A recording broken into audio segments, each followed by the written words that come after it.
Imagine this scenario playing out in your life right now. You meet a woman who sparks real interest inside you. Your heart rate increases. You start thinking about her constantly. You text her quickly.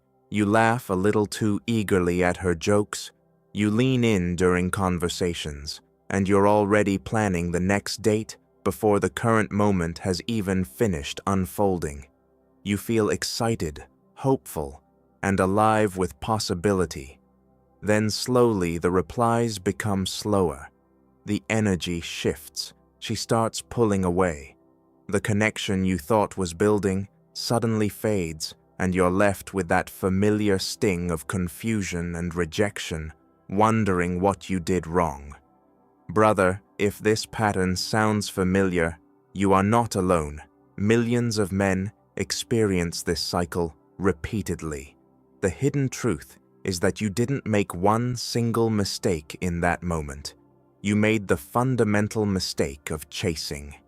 Today, in this deep foundational episode of the Calm Man's Blueprint, we are going to completely dismantle the psychology behind chasing, why it almost always repels the women you desire, and how cultivating genuine calmness becomes your most powerful natural attractor.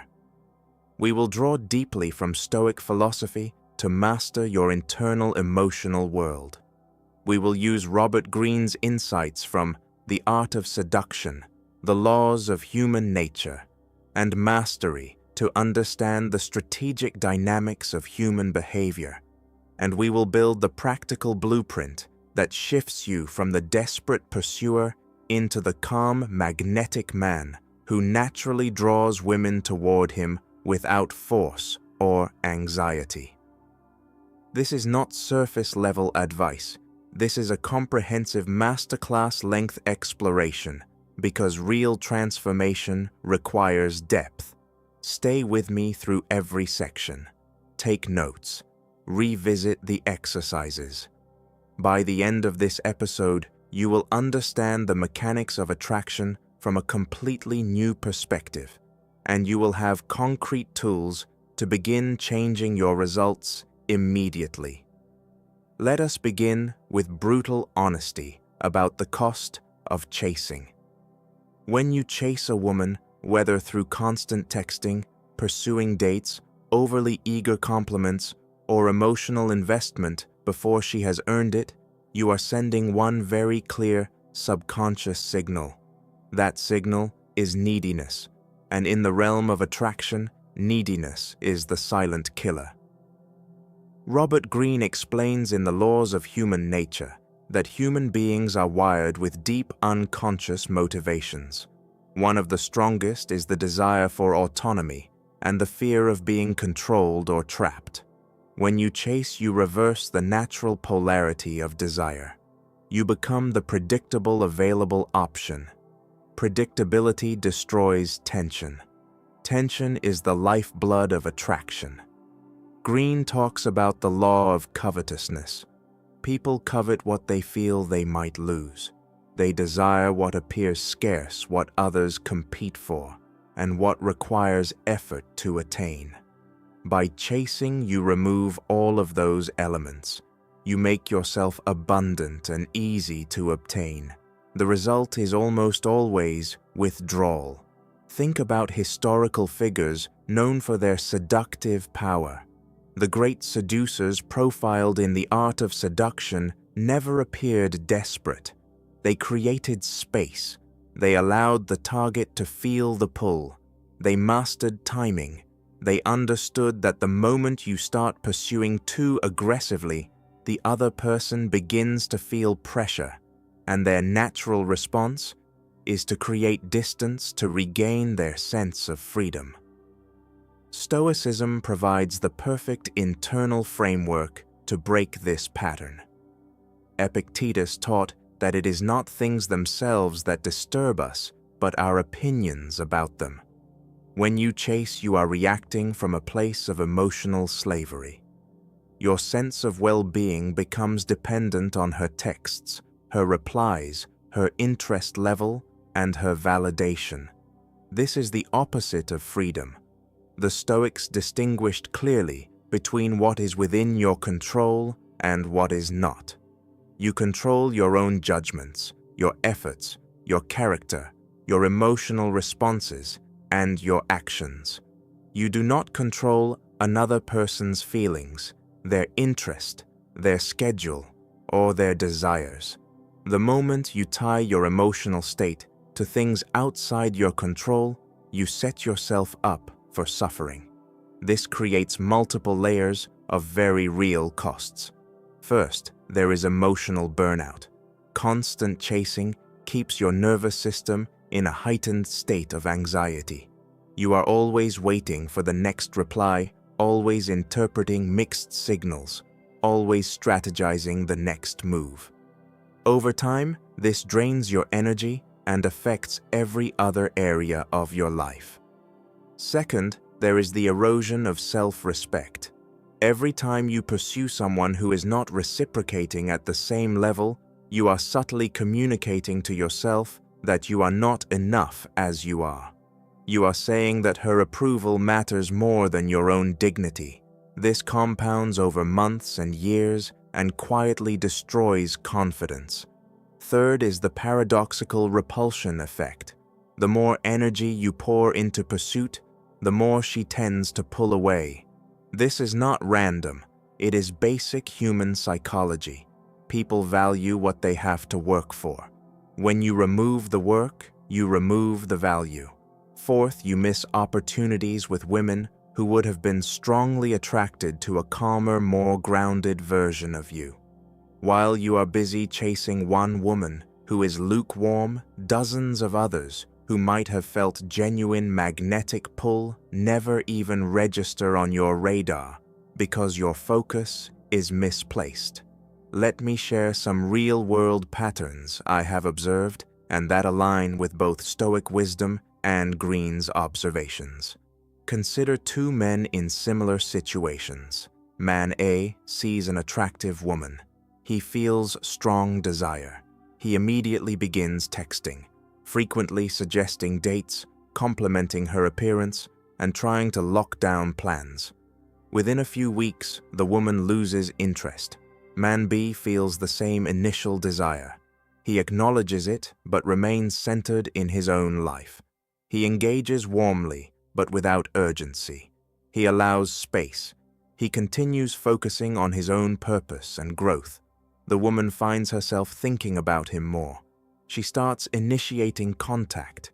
The dynamic feels different because the polarity is correct. These are not hypothetical. This pattern repeats constantly. The difference is not looks, money, or status. The difference is emotional control and strategic presence. Now let us go deeper into the Stoic foundations that will become the bedrock of your transformation. The central teaching is the dichotomy of control. Write this down, internalize it, repeat it daily. There are things up to us and things not up to us. Focus all of your energy on the first category. In dating, this means you control how you show up, how you speak, how you carry yourself, how consistently you pursue your own goals, how you manage your emotions, and how you respond to her behavior. You do not control whether she likes you, replies quickly, or wants to see you again. The four cardinal virtues of Stoicism apply directly to attraction and relationships. First, wisdom. This is seeing reality clearly without the fog of infatuation or desperation. Wisdom allows you to recognize when someone is interested, when they are testing you, when they are playing games, and when it is time to walk away with dignity. Second, courage. Most men think courage in dating means approaching despite fear. That is part of it. Deeper courage means approaching without attachment to the outcome. It means expressing interest authentically and then releasing the need for a specific response.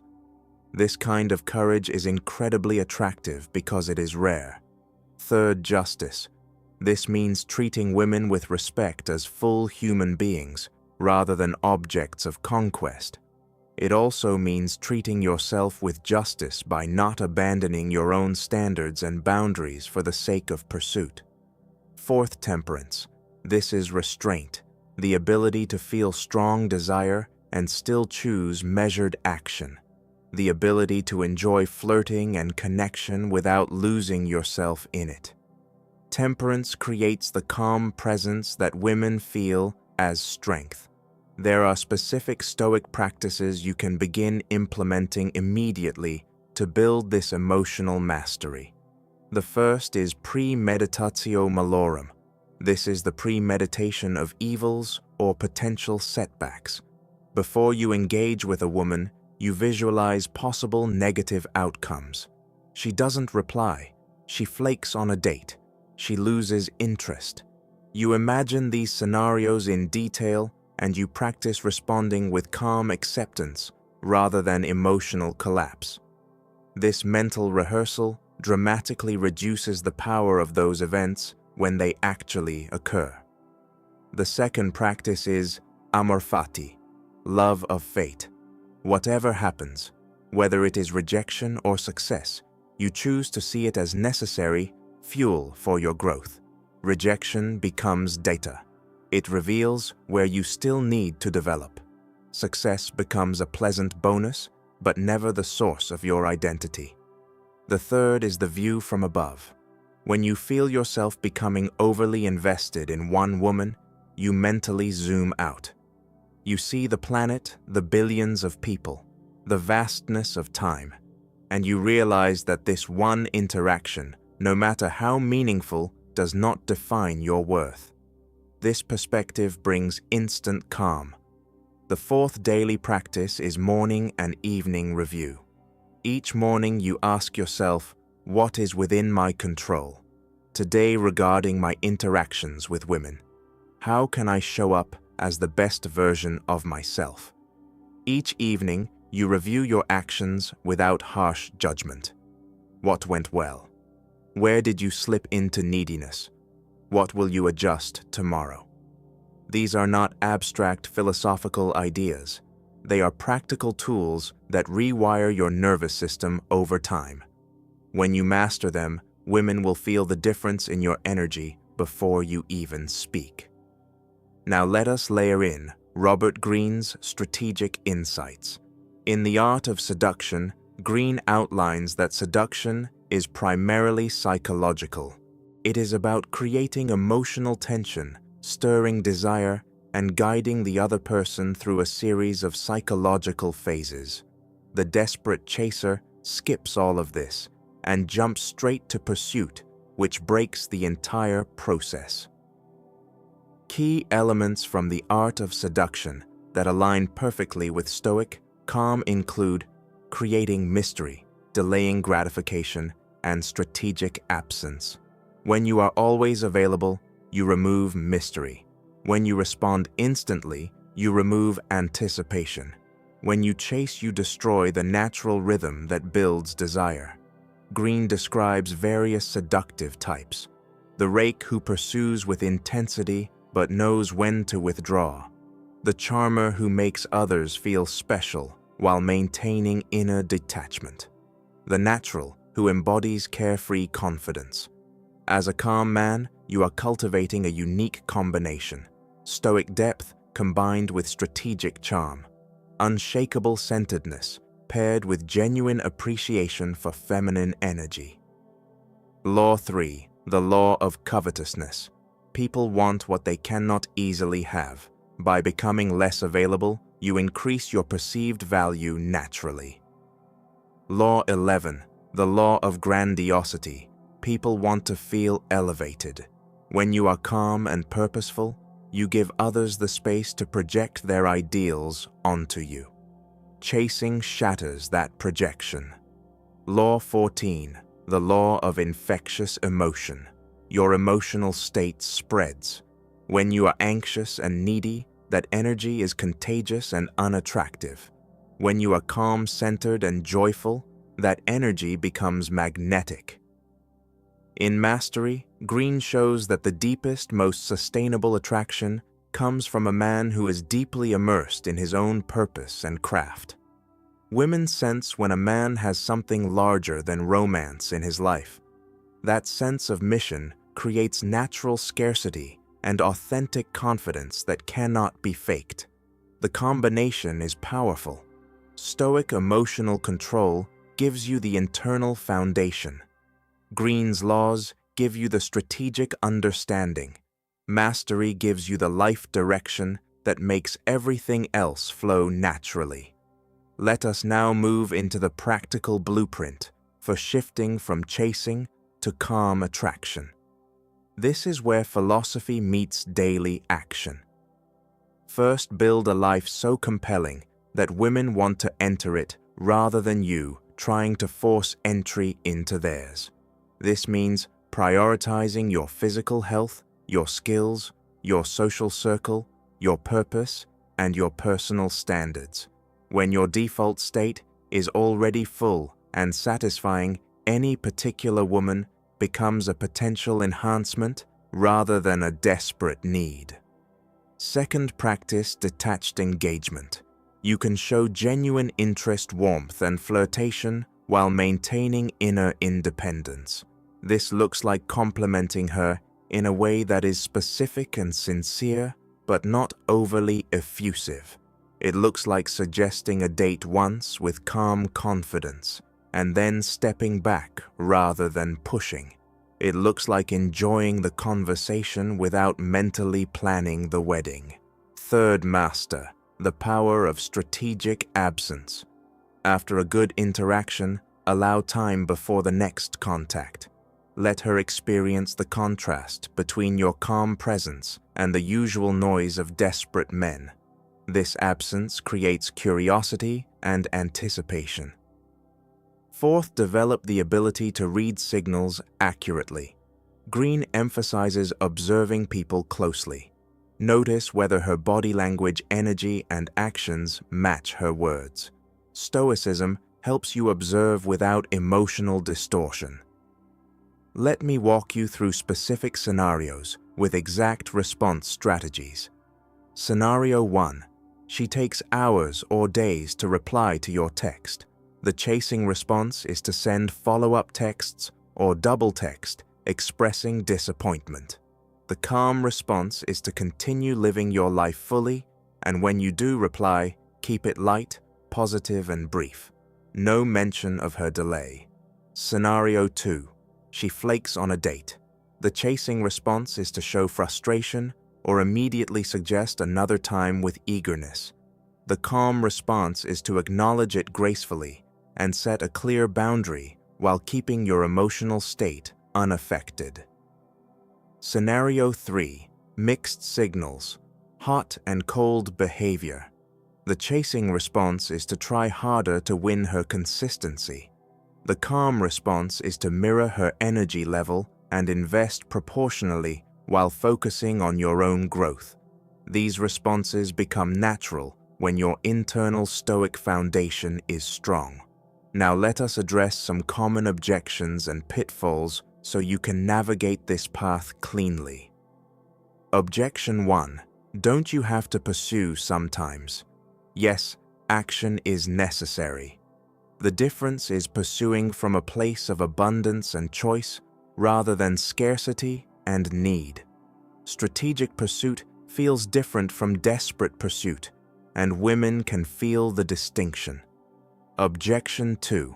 This sounds like playing games. It is not games.